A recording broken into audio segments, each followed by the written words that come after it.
দক্ষিণ দিনাজপুর জেলার বালুরঘাট শহরের বৈদ্যনাথ পাড়া এলাকায় এক ব্যক্তির মৃতের ঘটনায় খুনের অভিযোগ আনল তার পরিবারের লোকেরা।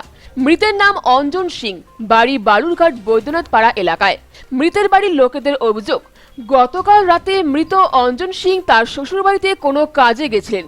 সেই সময় তার সম্বন্ধী ভারী কিছু দিয়ে মাথায় আঘাত করে তাকে, আর তাতেই ঘটনাস্থলে লুটিয়ে পড়েন ওই মৃত ব্যক্তি। মারা গেছে তো সঠিক এখনো পোস্টমর্টম রিপোর্ট তো আসেনি। হ্যাঁ, কীভাবে মারা গেছে তো যা শুনছি পাড়ার মানুষের কাছে, আর মামা ওখানে উপস্থিত ছিল। হ্যাঁ, সেখানে মানে আমার দাদাকে মারা হয় ওর শ্বশুর বাড়িতে। তো সম্বন্ধে মেরেছে যা শুনতে পাচ্ছি। আমি গ্রামের বাড়িতে থাকি, আমার দাদা, মা আর মামা আর ওর দুটো মেয়ে বালুঘাটে থাকে। হ্যাঁ, বালুঘাট স্বাধীনপুর বৈদ্যনাথ পাড়াতে। তো ওই কাল রাতে দাদার বাড়িতে গেছিলো কোনো কাজে। কিন্তু কোনো কারণবশত ওদের মধ্যে কিছু একটা হয়।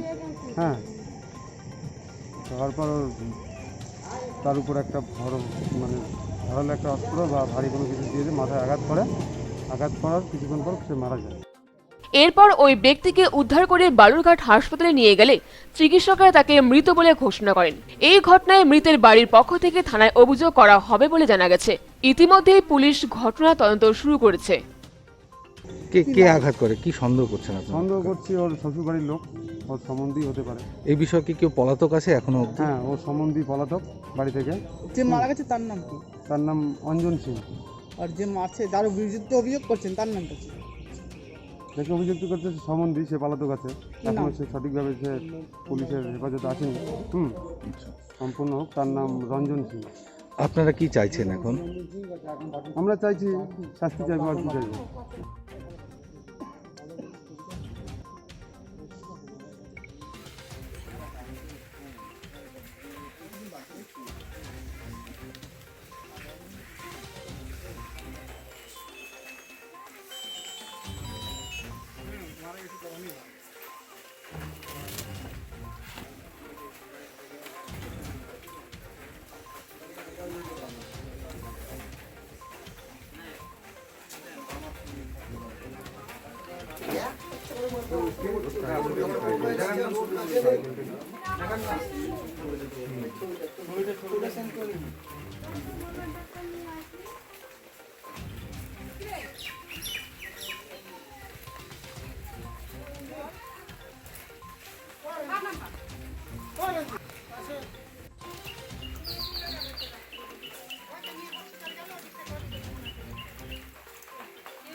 জানি